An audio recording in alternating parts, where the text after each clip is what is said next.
আমি ইনশাল্লাহ আগামীতে চেষ্টা করব সকল আসনের গডফাদারদেরকে চিহ্নিত করে দেওয়ার জন্য। তখন সবার নাম চলে আসবে। আর এখন চাঁদাবাজি শব্দটা বেশি শোনা যায়, সামনে সন্ত্রাস, দর্শন, রাহাজানি, খুন সবগুলো ইনশাল্লাহ এক্সপোজ করে দিব। দুর্বৃত্তায়নের রাজনীতি বাংলাদেশে চলবে না।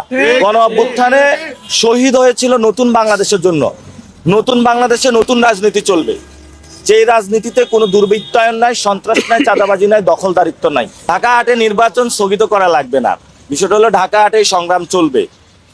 এখন তো বড় একটু রুই কাতলা, আরো যেগুলো ছোট ছোট আছে না, পুঁটি মাছ বিভিন্ন জায়গায় চটকি মারে, যে একটা আছে না নয়ন, হ্যাঁ, এরকম যেগুলো পুঁটি মাছ আছে এগুলারও ইনশাল্লাহ আমরা সাইজ করবো আস্তে আস্তে। আপনারা কারো প্ররোচনায় অথবা কোনো প্রচারণায় বিভ্রান্ত হবেন না। তো আমার তো সবকিছু ইলেকশন কমিশনে দেওয়া আছে, তাহলে আমার বাসাটা খোঁজার মানে কি? এটা তো নিশ্চয় উস্কানি দেওয়া।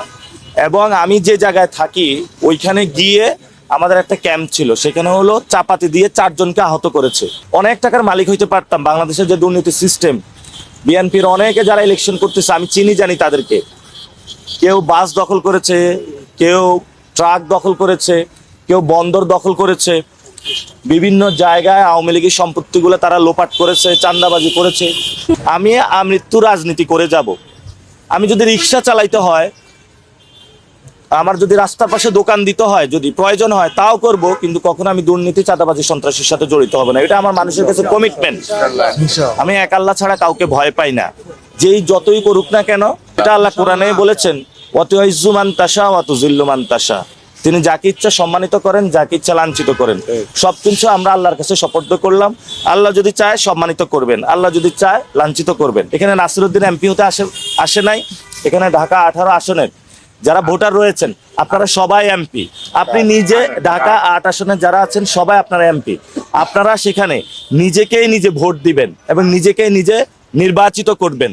নাসিরউদ্দিনকে ভোট দেওয়ার দরকার নেই। আপনার ভোট আপনাকেই দিবেন, এমন একজনকে দিবেন যিনি রাইট পারসন, যিনি আপনার কথাগুলো শুনবে, আপনার পাশে থাকবে, নতুন বাংলাদেশ গড়বে। এই যে বাকি যে আসনগুলায় গডফাদার আছে সেগুলো ইনশাল্লাহ আমরা আস্তে আস্তে এক্সপোজ করব। আমি আপনাদের বলি, ঢাকা 18 আসনে জাহাঙ্গীর তার শ্যালক হলো চাঁদাবাজ, বড় চাঁদাবাজ। রবিউল ইসলাম নয়ন সন্ত্রাস। তারপরে হলো ইশরাক বিশাল চাঁদাবাজ। তারপরে হলো ঢাকা 7 হামিদ, সে কি অস্ত্র ব্যবসায়ী। কাইয়ুম ভূমিদস্যু। আরো নাম বলেন আপনারা, হ্যাঁ, ঢাকা 10 রবিউল, সে তো খুনি। এভাবে অসংখ্য জায়গায় দেখাতে পারবো যারা মানুষের উপর অত্যাচার করে যাচ্ছে। ইনশাল্লাহ সব জায়গায় পরিবর্তনের হাওয়া শুরু হয়েছে, পরিবর্তন হবে। পুলিং এজেন্ট তারা বলছে 9টা থেকে 11টা পর্যন্ত তাদের ইনস্ট্রাকশন দিছে, তোমরা এই সময় দখল করে ফেলবা। তারপরে নাসিরউদ্দিন পাটোয়ারি যখন হারার ভয় দেখবে তখন তোমরা সবাই দখল করে ও বসে যাবে। অনেক প্ল্যান করতেছে। তো আল্লাহ কোরআনে বলেছেন, ও আমাকারু আমাকারাল্লাহ। তারা অনেক ষড়যন্ত্র করে, কিন্তু আল্লাহ তাআলা সবচেয়ে বড় হলো প্ল্যান করে। আল্লাহ তাআলা সবচেয়ে তাদের মানে সকল ষড়যন্ত্র নস্যাৎ করে দিবেন ইনশাআল্লাহ।